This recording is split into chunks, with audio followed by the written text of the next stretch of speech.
Entonces, este es el trabajo que combina algunos elementos de teoría espectral con teoría ergódica.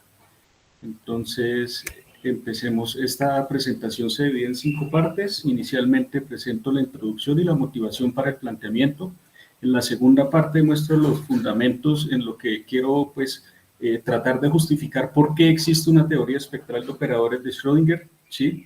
En la tercera parte estudiamos cuál es el vínculo entre esa teoría y la teoría de sistemas dinámicos, en particular la teoría ergódica. En la cuarta parte presentamos el resultado principal de este trabajo. Como ya lo adelantaba Rafa, pues es una generalización de un paper que en un momento les vamos a presentar. Y finalmente concluimos y presentamos posibles direcciones de trabajo posterior.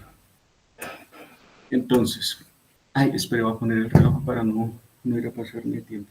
Ya. Un operador de Schrödinger es un operador diferencial que describe el comportamiento de un sistema conservativo de partículas de escala atómico-molecular. Estos operadores son a la mecánica cuántica lo que la segunda ley de Newton es a la mecánica clásica, en tanto que permiten describir la dinámica de un sistema en función de la energía potencial y la energía cinética de las partículas que lo componen. El origen histórico de estos operadores no está plenamente establecido, pero se estima que fue alrededor de 1926, cuando Erwin Schrödinger estaba estudiando la dinámica del átomo de hidrógeno.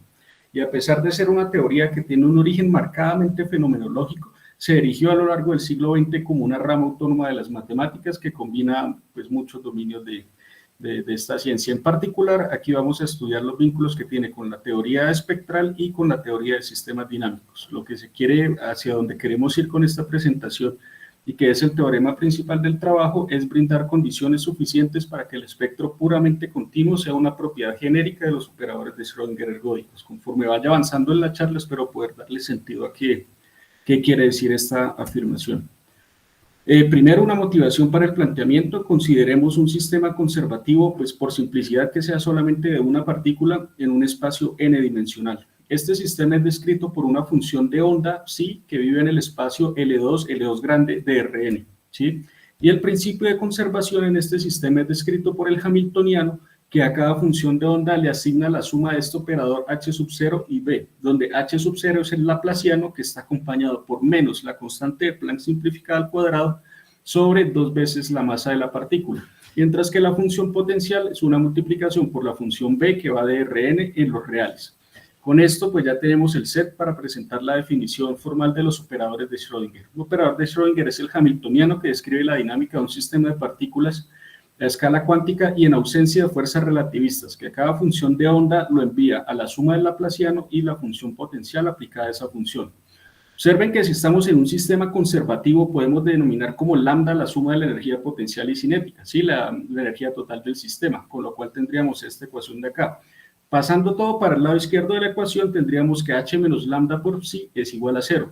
Y fíjense que uno ve esta igualdad y se ve tentado como a ver cuándo existe h menos lambda a menos 1 para aplicarlo a ambos lados de la ecuación. Y esto establece naturalmente el vínculo entre la teoría de operadores de Schrödinger y la teoría espectral, como lo vamos a discutir ahora. Algunos elementos de teoría espectral. Consideremos un espacio vectorial X sobre el cual hay una transformación lineal T. Definimos el operador resolvente R sub lambda como T menos lambda a la menos 1, lo cual nos deriva dos definiciones. La primera es el conjunto resolvente ρ de T, que son todos los lambda, números complejos tales que este operador R sub lambda existe, es acotado y está densamente definido. Y el operador, el conjunto espectro, el espectro del operador T, sigma de T, son todos los números complejos que no están en el resolvente, ¿cierto? Hay muchas formas de dividir el espectro de un operador. Nosotros nos vamos a quedar solamente con dos, que son las de interés para este trabajo. El espectro puntual, que son los valores propios del operador, como ustedes lo ven acá, y el espectro continuo, que es el resto del espectro, que no son valores propios. Una observación básica es que si T es un operador acotado, entonces su espectro es un subconjunto compacto que se encuentra contenido en la bola cuyo radio es la norma del operador T, ¿de acuerdo? Ahora, vamos dándole más estructura al espacio. Consideremos un espacio de Hilbert sobre el cual está definido un operador lineal. Sabemos que este operador es autoadjunto si satisface la igualdad de acá, pues la de toda la vida para cualquier par de vectores dentro de este espacio. Si T es un operador autoadjunto, es fácil demostrar que su espectro es un subconjunto de la recta real. Esto, en conjunto con lo que veíamos en la diapo anterior, nos dice que si T es un operador acotado y autoadjunto, entonces su espectro va a ser un compacto dentro de la recta real.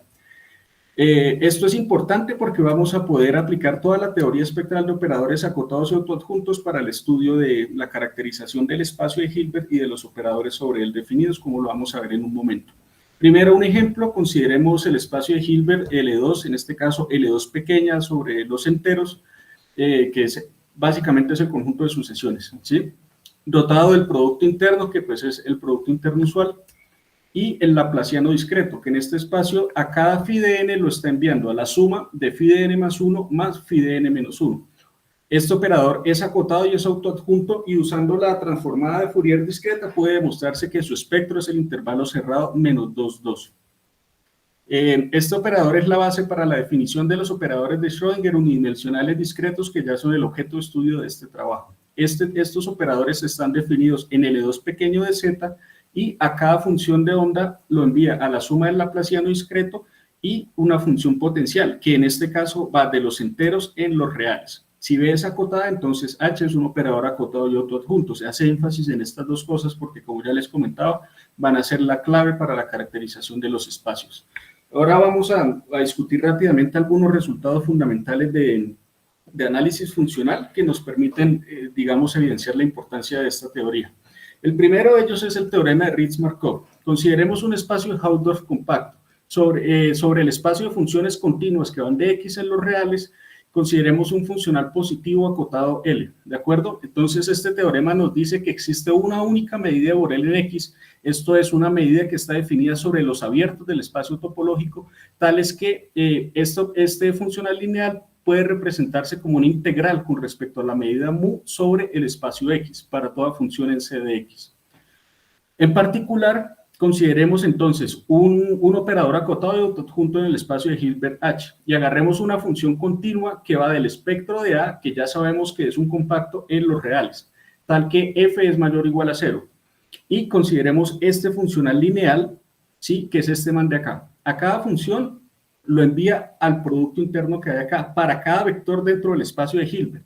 ¿Quién es f de A? Recordemos que una de las versiones del teorema espectral nos dice que es posible definir un cálculo funcional continuo sobre los operadores autoadjuntos que están definidos en un espacio de Hilbert, y él mismo va a actuar en este espacio de Hilbert, ¿de acuerdo? Entonces, definimos este funcional que está para cada uno de los vectores del espacio, y si f es mayor o igual a 0, pues este funcional va a ser positivo y va a ser acotado. Quiere decir que satisfacemos la hipótesis del teorema de Ritz-Markov, nuevamente porque sabemos que el espectro de A es un compacto. ¿Qué es lo que eso nos dice?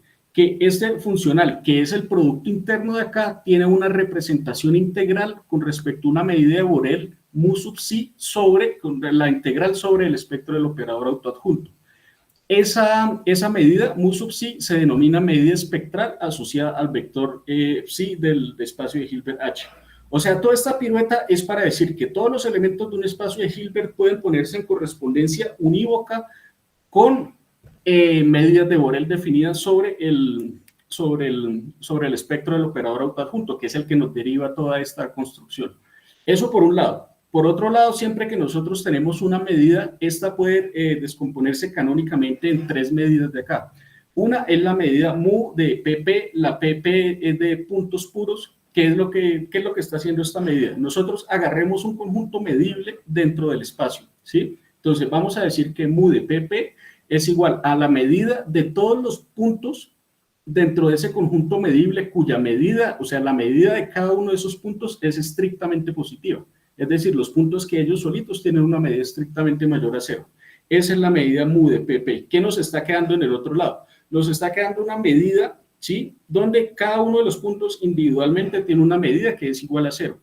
Esa medida, pues este es un resultado fundamental de teoría de la medida, se puede descomponer en dos. Una que es absolutamente continua con respecto a la medida de Lebesgue en el espacio X, y otra medida que es singular con respecto a la medida de Lebesgue. Estas tres medidas puede mostrarse que ellas tres son mutuamente singulares. ¿Listo? Entonces, ¿qué teníamos? Cada uno de los vectores del espacio de Hilbert se asocia a una medida, que esa medida a su vez se descompone en una de estas tres medidas. Fíjense que esto nos induce una descomposición del espacio de Hilbert, en tanto que podemos partir este espacio como la suma directa de tres subespacios, donde dentro de cada uno de ellos se va a encontrar el vector cuya medida se identifica con una de estas medidas, en las cuales hemos descompuesto la medida espectral. ¿Qué pasa? Pasa que, por ejemplo, los vectores propios de un operador autoadjunto, que nuevamente todo esto lo estamos construyendo a partir de la existencia de un operador autoadjunto en el espacio de Hilbert, los vectores propios de ese operador autoadjunto van a vivir en este subespacio, ¿sí? Y en el resto, pues van a vivir el resto de vectores. Entonces, ¿cuál es la relevancia de estudiar los tipos espectrales de un operador de Schrödinger? Él nos va a decir los tipos espectrales. Por ejemplo, en el caso en que el espectro es puramente puntual, o sea, solamente están sus valores propios como el espectro del operador, nos va a decir que el espacio de Hilbert se corresponde con este subespacio y en los otros no hay nada. Por el contrario, si este operador autoadjunto no tiene vectores propios, entonces todo el espacio de Hilbert se va a corresponder con la suma directa de estos dos subespacios de acá. Esto desde el punto de vista matemático, pero ¿cuál es la relevancia de este asunto desde el punto de vista físico? Nosotros tenemos el operador de Schrödinger base, que es la suma del laplaciano discreto y la función potencial. Ese operador está asociado a una ecuación de Schrödinger dependiente del tiempo, que es la que está acá. Esta ecuación nos va a describir cuál es el comportamiento en el tiempo de un sistema de partículas. Pues esta ecuación ciertamente tiene una condición inicial que es un vector phi sub 0 dentro del espacio. Dependiendo, fíjense que ese phi sub 0 va a pertenecer a uno y solamente a uno de estos tres subespacios. ¿Listo? Entonces, dependiendo a cuál subespacio pertenezca a ese vector, la condición inicial de esa ecuación, vamos a saber cómo es la dinámica del sistema. ¿Por qué? Porque si la condición inicial de esta ecuación dependiente del tiempo pertenece al espacio H de PP, en este caso pues L2 de Z de PP, las partículas van a permanecer en una región acotada del espacio, ¿de acuerdo? Esto se conoce como los estados ligados. De otra parte, si el vector inicial, la condición phi sub 0, pertenece a cualquiera de los otros dos subespacios, entonces vamos a hablar de estados dispersos. Quiere decir que las partículas pues, no van a permanecer en una región del espacio. El caso más raro es cuando este pertenece al subespacio HSC, donde las partículas asintóticamente se comportan como un estado disperso, pero en el corto plazo pues, no es posible hacer una descripción de ese sistema. Entonces, ¿qué tenemos? Que estudiar los tipos espectrales de los operadores de Schrödinger nos brinda una descomposición de los espacios de Hilbert sobre cuáles están definidas, producto del teorema espectral y de los elementos que acabamos de estudiar, y desde el punto de vista físico nos permite una descripción cualitativa de la dinámica de un sistema de partículas. ¿De acuerdo? Bueno, hasta aquí va el primer momento de la presentación. Ahora vamos a ver qué onda esto con la teoría de sistemas dinámicos. Consideremos un sistema omega y t y una función que va de omega en los reales. Fíjense que para cualquier elemento omega pequeño dentro del espacio de estados omega grande, uno puede definir una función que vaya de los enteros en los reales, tal que a cualquier entero lo envíe a la función f evaluada en la enésima iteración de la transformación t del elemento omega.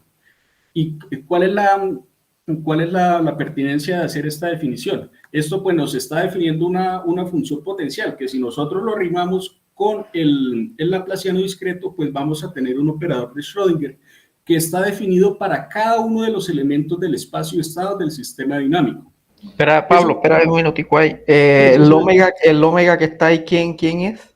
El omega pequeño es cualquier elemento dentro del espacio de estados, omega grande. Ah, ya. Sí, listo. Entonces, fíjense que ya tenemos un operador para cada uno de los elementos del sistema dinámico, que va a ser este operador H sub omega que ustedes ven acá. Y en consecuencia, ya no vamos a estudiar las propiedades de un operador, como lo estábamos haciendo en la sección anterior de la presentación, sino que vamos a estudiar el comportamiento de toda una familia de operadores de Schrödinger que está definida a partir de las órbitas del sistema dinámico. Esto es lo que se conoce como una familia de operadores de Schrödinger con potencial definido dinámicamente. ¿Qué pasa? Que si T, que la regla de este sistema dinámico, es una transformación muy ergódica con respecto a una medida que esté definida en el espacio de estados, entonces tendremos que la familia de operadores de Schrödinger, pues es una familia de operadores de Schrödinger ergódicos, que pues ya es el núcleo de lo que vamos a estudiar. Ahora, fíjense que esto implica un cambio de enfoque. ¿Por qué? Porque ahora nosotros vamos a estudiar las propiedades de casi todos los operadores dentro de esta familia, es decir, de un elemento genérico que tiene dos connotaciones. Desde el punto de vista topológico, vamos a estudiar qué pasa con los tipos espectrales de un operador cualquiera que pertenece a un conjunto residual dentro de la familia de operadores, es decir, un conjunto que es G sub delta y que es denso. Y desde el punto de vista de la teoría de la medida, vamos a estudiar las propiedades del operador para un operador cualquiera que pertenece a un subconjunto de medida completa dentro de la familia de operadores. Para esto vamos a utilizar dos herramientas. La primera es el lema de Gordon. Este es un resultado clásico formulado en 1974 por el matemático soviético Alexander Gordon, y las propiedades de repetición que fueron introducidas en un trabajo de Bocheznitz y Damanik en el 2008, que es el trabajo principal que les comentaba Rafa en la introducción, sobre el cual nosotros empezamos a hacer todo nuestro trabajo. Vamos a mirar en detalle esos dos elementos. Consideremos, para estudiar el lema de Gordon, primero vamos a presentar la definición de un potencial de Gordon. Consideremos una función acotada que va de los enteros en los reales. ¿Esta función es un potencial de Gordon? Sí, satisface dos condiciones. Que existe una sucesión de funciones periódicas, B sub m, acotadas, y que satisfaga esta condición que ustedes están viendo acá, que en esencia lo que nos está diciendo es que la función B original puede ser aproximada por esta sucesión de funciones periódicas dentro de un intervalo que es 2 T sub m. Aquí T sub m es el periodo de cada una de las funciones B sub m. ¿De acuerdo? Esto en palabras es eso, es una función que ella misma podría no ser periódica, ¿sí? Pero puede ser aproximada cada vez mejor por una función de sucesiones periódicas, donde el periodo, por cierto, va a ser cada vez más largo. Ejemplos triviales: cualquier función constante o cualquier función periódica va a satisfacer trivialmente la condición. Pero un ejemplo no trivial es este que ustedes ven acá. B sub n, que es el seno de AN más el seno de BN, donde el cociente entre A y B es un número irracional. Aquí yo lo pinté, es esta función azul, cuando A es raíz de 2 y B es igual a 1, ¿de acuerdo? Esa función no puede ser periódica por construcción, pero si uno agarra una sucesión de funciones periódicas, donde lo que se hace, aquí lo que yo hice fue dejar B igual a 1 y agarrar A como un número racional que cada vez va a aproximar más a raíz de 2. Fíjense que esa sucesión de funciones van a ser las lineecitas verdes del gráfico dinámico de acá. Cada una de estas funciones es periódica, y si ustedes se fijan, conforme A se va acercando a raíz de 2, hacen una mejor aproximación de la función azul, que no es una función periódica. Así es como se ve un potencial de Gordon. ¿Qué es lo que nos dice el lema? El lema nos dice que si B es una función potencial de Gordon, entonces el operador de Schrödinger, que es el laplaciano discreto más este potencial, no tiene valores propios. La idea de la demostración pues es bastante ingeniosa, se hace por contradicción. Supongamos que hay un vector psi en el espacio L2 que satisface esta igualdad, es decir, es un vector propio para un valor propio E, un número complejo. Entonces se representa matricialmente el operador, ¿de acuerdo? Y lo que se hace es demostrar esta desigualdad de acá, que en palabras lo que nos está diciendo es que el límite cuando n tiende a infinito del término enésimo phi sub n más 1 al cuadrado va a tener una cota inferior que es estrictamente mayor a 0. En consecuencia, cuando uno calcula la norma esa norma va a diverger, va a dar infinito, y por lo tanto el supuesto vector propio que nosotros habíamos asumido como hipótesis no pertenece al espacio L2 de Z, lo cual nos lleva a una contradicción que nos permite concluir que este operador no tiene valores propios, en consecuencia no tiene espectro puntual, quiere decir que su espectro es puramente continuo, ¿de acuerdo? Este comentario, este resultado, pues como les dije, se planteó en el 74, pero si uno busca en la literatura la demostración no aparece. Hay por allá un paper de Barry Simon del 87 donde el man hace como algunos pasos para demostrarlo, pero en ningún lado está la demostración completa. Y creo que parte de lo más bonito que tiene este trabajo que hicimos es que estamos brindando una demostración completa y autocontenida de este resultado, que solamente usa elementos básicos de álgebra lineal y de análisis. ¿De acuerdo? Ahora, el segundo elemento que les comentaba, las propiedades de repetición fueron definidas por Bocheznitz y Damanik en el 2008 y en esencia lo que se hace es agarrar un espacio métrico, ¿sí? En ese espacio tomamos una sucesión, se va a decir que esa sucesión satisface la propiedad de repetición si cumple la condición que ustedes ven acá.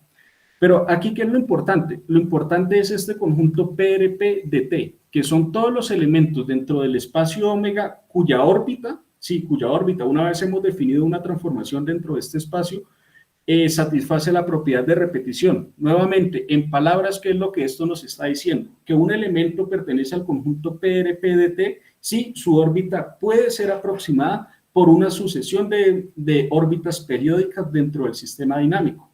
Y bueno, alguien va a decir, pero es que esto suena muy parecido a lo que se estaba diciendo hace rato. Y sí, ¿qué es lo que están? O sea, lo que fue muy ingenioso de este trabajo es que agarraron la noción de lo que es un potencial de Gordon y lo tradujeron al lenguaje del sistema, de sistemas dinámicos. De tal forma que las órbitas se van a comportar como si ellas estuviesen aproximadas por una órbita periódica. Luego, esto nos va a permitir muy fácilmente poder agarrar esta condición para determinar cuándo el espectro de la familia de operadores de Schrödinger va a ser puramente continuo, como lo vamos a ver en un momento. Aquí, esta gráfica, pues es una representación esquemática del conjunto PRP de T, que pues es lo que les decía hace un momento. Conforme se aumentan las iteraciones respecto a un periodo Q, pues van a estar más cerca del punto original, es decir, se van a aparecer asintóticamente a una órbita periódica. Dos definiciones adicionales es que el sistema dinámico omega y la transformación T, un comentario, perdón, omega se supone, la hipótesis de que omega es un espacio compacto. ¿Por qué es importante que sea compacto? Porque fíjense que la definición de la propiedad de repetición es a partir de la métrica que está definida sobre el espacio de estados. Al ser un espacio compacto, todas las métricas son equivalentes y pues eso facilita mucho la vida porque sería muy harto que algunas sucesiones satisfacieran la propiedad de repetición para algunas métricas y no para otras. Aquí ya nos zafamos de este problema al asumir la compacidad del espacio de estados. Ahora sí, la propiedad de repetición topológica quiere decir que el conjunto PRP de T, es decir, aquellos elementos cuya órbita satisface la propiedad de repetición, es denso en omega. Y la propiedad de repetición métrica nos dice que la medida de este conjunto PRP de T es estrictamente positiva. ¿Cuáles son las implicaciones de esto? Que si el sistema dinámico satisface la propiedad de repetición topológica, entonces el conjunto PRP de T es residual en omega. Y si el sistema dinámico satisface la propiedad de repetición métrica y la transformación T es muy ergódica respecto a una medida definida en el espacio de estados del sistema dinámico, entonces el conjunto va a ser de medida completa. Fíjense que aquí ya se empieza a perfilar la cosa. ¿Por qué? Porque si uno asume la propiedad de repetición métrica, uno ya sabe que el conjunto PRP de T va a ser residual, o sea que un elemento genérico del espacio de estados va a satisfacer esta propiedad de repetición, o sea que ya está de un paso a caer la formulación del teorema, porque lo único que necesitamos es, junto con el lema de Gordon, demostrar que las funciones continuas que están definidas sobre el sistema dinámico y que van a los reales se comportan como un potencial de Gordon, y ahí ya tendríamos el resultado principal. Vamos a ver cómo es la cosa. Pero antes de eso, vamos a descansar un segundito de todo este ladrillazo. Este simpático anciano que ven acá es Barry Simon, el del libro de Física Matemática y de Análisis Funcional de Reid and Simon, que ha sido en cierta forma el padrino de esta teoría contemporánea de operadores de Schrödinger. Ha escrito una cantidad de artículos al respecto. Y él hace poquito, hace un par de años, escribió unas memorias de lo que había sido su trabajo y puso una frase que pues a mi parecer es muy chistosa. Él dice que él pasó la mitad de su carrera demostrando que los operadores nunca tienen espectro singular continuo y la segunda mitad de su carrera demostrando que el espectro singular continuo es una propiedad genérica de estos operadores. Que pues es chévere porque muestra cómo se va haciendo esta teoría de los trancazos, de lo que vaya saliendo, pues hasta que se llegan a resultados bien sólidos. Y bueno, listo. Entonces, los resultados del trabajo. Ya les adelantaba, lo que hicieron Bocernich y Damanik fue demostrar que el espectro puramente continuo, que ya en un momento voy a hacer la formulación rigurosa de este planteamiento, es una propiedad genérica de los operadores de Schrödinger ergódicos cuando el sistema dinámico satisface dos hipótesis. Una es la minimalidad, es decir, que todas las órbitas del sistema son densas. Y la otra que se satisface la propiedad de repetición topológica, que era la definición que les mostraba hace un par de diapositivas. Cuando cuando yo estaba haciendo las cuentas de este artículo, lo que nos dimos cuenta con Rafa es que estas hipótesis son demasiado restrictivas, porque si uno explota de manera adecuada la compacidad del espacio omega y las propiedades de repetición topológica, si uno estudia las implicaciones de esta definición sobre el sistema, puede empezar a zafar esas hipótesis y llegar a resultados mucho más generales. Eso es lo que nosotros estamos planteando con el teorema principal del trabajo. Demostramos que no necesitan ambas hipótesis. Usted puede quitarle la propiedad de repetición topológica y además ni siquiera necesita que el sistema sea minimal. Basta con que tenga una órbita densa, ¿sí? Si usted tiene una órbita densa, usted ya tiene todo el resultado. Ahora, no puede ser cualquier órbita. Tiene que ser un elemento que pertenezca al conjunto PRP-DT. Eso por un lado. Y por otro lado, quitamos la minimalidad del sistema y usando solamente como hipótesis la propiedad de repetición topológica, llegamos al mismo resultado. Entonces, ahora sí vamos a poner aquí la carne en el asador. ¿Cómo se demuestra que el espectro continuo es una propiedad genérica? Agarremos un operador de Schrödinger que viene de esta familia de operadores definidos dinámicamente, donde omega pertenece al sistema dinámico.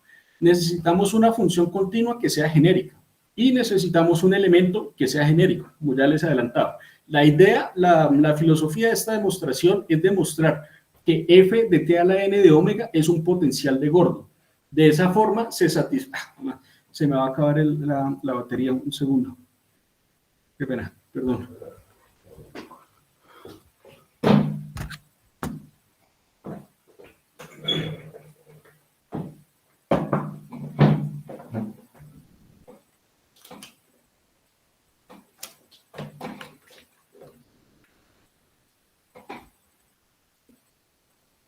Ya, perdón.